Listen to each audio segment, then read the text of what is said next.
Richard Southern joins us to chat about some of the day's most interesting stories. And Richard, the Maple Leafs have finally finished first in one category, but this one's not worth bragging about.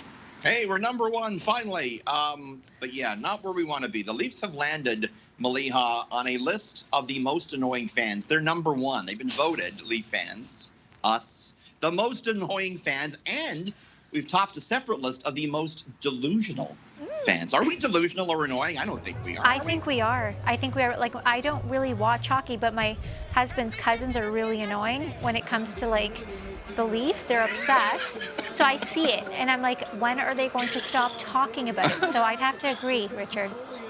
Look at that. See, you're kind of on the outside looking in, and you see it. I don't see it because maybe I'm as delusional as the next Leaf fan. But yeah, this is a new list out from Jay Fresh. They had hockey fans vote on it.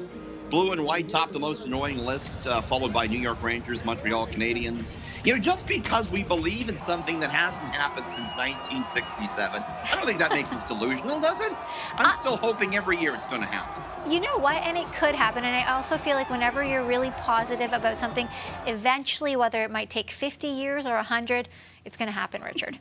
Boy, I sure hope so. I'd like to see one.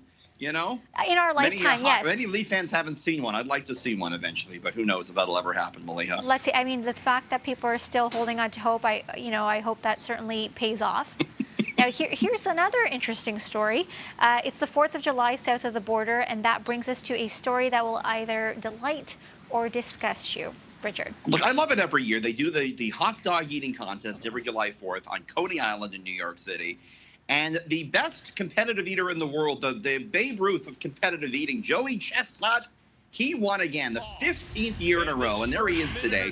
What did he do to win? He devoured, this 37-year-old, 63 hot dogs and buns in 10 minutes. So he won. That was 20 more than his closest competitor. However, it was still a far cry from the 76 he devoured a year ago. Perhaps holding Mr. Chestnut back was a tendon injury. He showed up on crutches today, Maleeha. I can't even watch the screen, Do you think you could do that? No, Richard. How close do you think you come?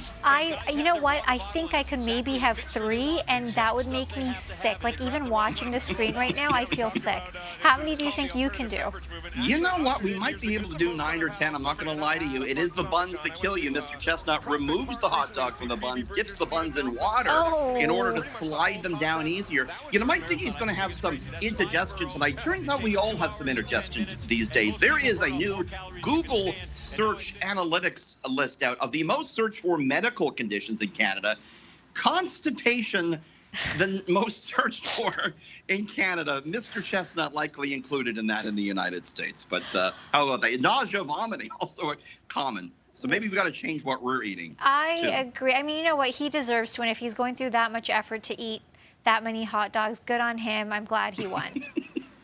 Good on Mr. Chestnut. Now let's talk about something else so that I can maybe eat dinner later. I'm trying to get this out of my head right now. The person who invented the first cell phone has a pretty blunt message for those of us who can't live without our phones, like us, Richard. He says, "You guys, you need to get a life." That was his words.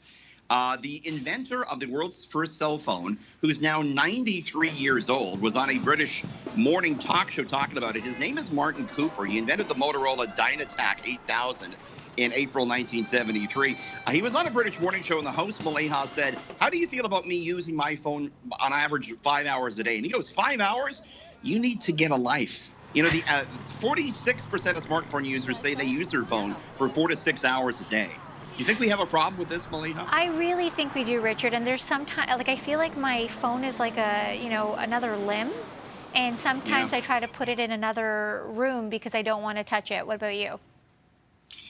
It's probably more than 6 hours sometimes with work and everything, and it is too much. And it's the first thing you look at when you get up, and, you know, it is a bit too much. And maybe Mr. Cooper he's on the right idea. Maybe we do need to get a life. We do need a life. Thank you so much for joining us, Richard. We're delusional. We need a life. We're eating too many hot dogs. You have a good night, Maleeha. You too. Thanks, Richard.